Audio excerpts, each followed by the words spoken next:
talking about why Nobel winning studies focus on molecular mechanisms for steroid there. Thank you. Good afternoon, everyone. We have a rather different perspective. Let's see what the slides are going to be on.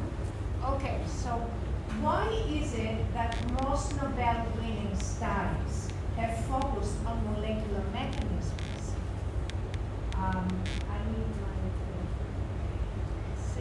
I have no conflicts of interest. And why is that? Is because if you look at molecular mechanisms, what you see, like GMP and GDP and then GTP, one is 1 phosphate, 2 phosphates, 3 phosphates, but they keep going back and forth in time routinely. If we lose an arm, we lost an arm. But these molecular mechanisms keep going back and forth in time. They become from 1 phosphate, GMP or AMP, 2 phosphates, ADP, and so on and so forth. So the smaller the mechanism, the easier and faster is both the repair and the time reversal. And this is why these Nobel Prizes have started focusing on molecular mechanisms. And what is the basis of life? DNA. When the DNA is damaged, everything will go wrong in the body. And it's not just aging, it will be disease, and so on and so forth. So here is how an enzyme can basically repair DNA. And this is, again, a molecular event. But one very important thing that I would like to leave you with is that the greater the amount of detail, then when different things are scattered, okay, eventually they have to come together. And when they come together, we'll create something that is more than the sum of the parts. We call it the gestalt, when all the pieces come together. And beauty is a gestalt, is more than the sum of the parts. So focusing on a small detail is not going to exactly give the freshness of youthfulness. So you need to understand both aging and anti-aging, and of course healing and repair from a point of view of the whole being more than the sum of its parts, not group. And I would like to start from some Nobel Prizes. This is the Nobel Prize in medicine and physiology, that basically what they looked at, they said, okay, all we have to do is the T cells have brakes. So if we take these brakes away, then the T cell will attack cancer cells. But that is a very important, a new treatment for cancer that has never been thought of before. Then you have the Nobel Prize in Physiology and Medicine, 2017, that they looked at molecular mechanisms and how it's these molecular mechanisms that basically control the circadian rhythms. And this is just the different proteins and genes that they identified and how these interact. And why is that important? It's because certain illnesses, skin diseases, are based on circadian rhythms. So for example, psoriasis has to do with a disruption of mechanisms or signals delivered during the circadian rhythm, the cycle. And this is an example of psoriasis before and after. And then let's get to the beginning. You see, once we start talking about molecular mechanisms, we start talking about communication and interactivity. And how does this happen? Nobel Prize in 1991, they found that the cells communicate with square signals, a square resonant signal that basically at those very tiny energies, the ion channel opens up, and that's when you can insert signals. So it's not high energies like lasers and RF, it's the exact opposite. It's very, very tiny energies. And this is the mathematical proof that was given for a particular book. This is me in our lab.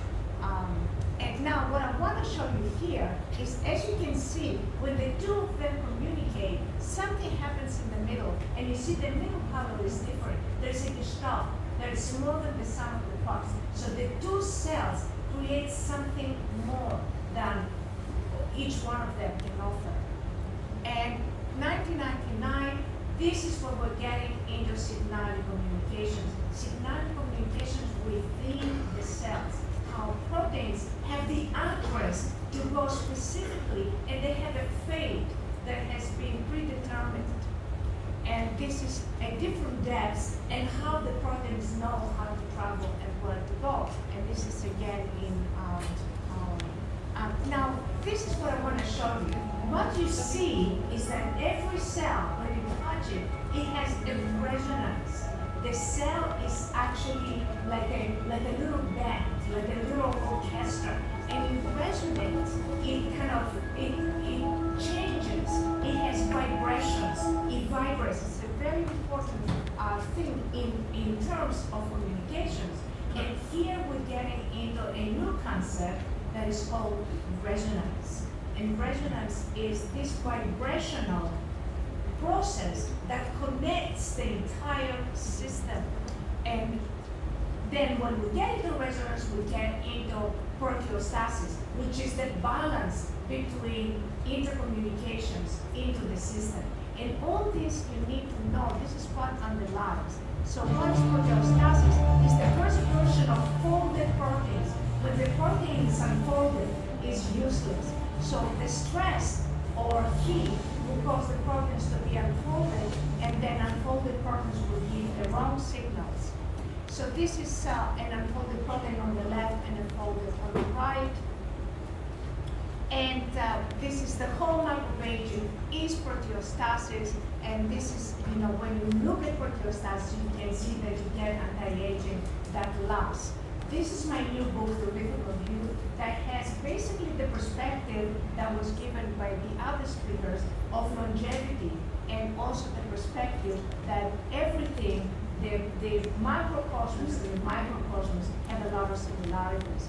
And that's, now I'm going to get you into what you're most interested, the fathers of the vesicles, the intercommunication that has the exosomes and secretomes and all these other. What is very important to remember is you need to understand what these fathers of this research have said. So one of them is that there are 3 genes that are involved in this trafficking of exosomes. 3 genes. So you need to be aware, what is these 3 genes? How can we can reproduce them? And then they live like little boats that have like a docking. And did you see these proteins that is this kind of brown things? That's the protein that docks the exosome into, or the secretome into the area that it has to go. And then you have to have the calcium waves of the resonance that unleashes the contents into the other cell, the information transfer, and how this information is transferred. So it's very important when we do exosomes and we have immunorejection. What does that mean? It means 2 things. You don't have compatibility between what you're putting into the body and what exists in the body. It's incompatible, and therefore it doesn't form a resonance. It doesn't form a connection.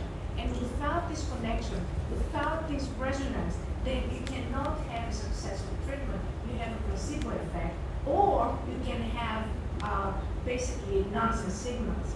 And now, resonance is like, in the telepheric, is like the cable.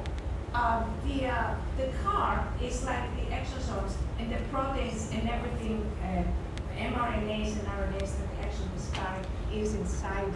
So the resonance is what unblocks the network. It opens up the kind of thing. And this is what you see here. You see how the resonance is inverted. You can actually measure it. You can measure all of these processes, this resonance process, and how they develop to start creating something. Now there's another Nobel Prize that looked 2024 in mRNAs, and it's very, very important. One thing that I would like to kind of leave you with is that mRNAs of plants and other species are very different than human mRNAs. And that is a very important thing to look at when you get exosomes from plants. The mRNAs are not going to be the same. So this is all the different studies that look at different mRNAs and how this can basically, they're completely different in plants, in other species, and in humans. So there is a compatibility that you need to be careful and take into consideration. Genetic compatibility, resonance, and proteostasis are very important aspects. Interconnectivity, and this is another, that's just about it. Now, this is how the network works. This is under the microscopes, and how the cells intercommunicate. You see they can communicate actually through large distances through this resonance process. I'm almost done. And again, that's another picture. A resonance process, again, as you can see, and how it affects. And then is the major Nobel Prize 2024, where they discovered 200 million proteins, which is basically, they can refold it through this resonance process. And you can see here how the resonance increases. I just have one more little video to show you. And this video.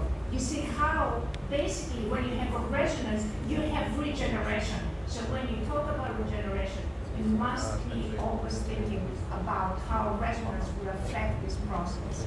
And this is just different calculations of protein folding and my references. And with this, I would like to thank you for your kind attention.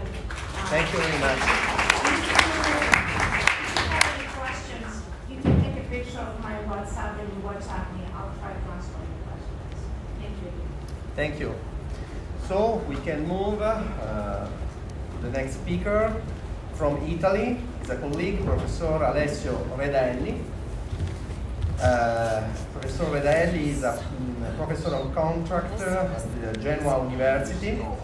And the speech today is signalizing molecular for skin rejuvenation. Before to start, please, I would like to ask you to open this monitor because the monitor is closed and it is not possible for the speaker to see the presentation. Can you open this monitor, please? And you see it's on the monitor here. Oh.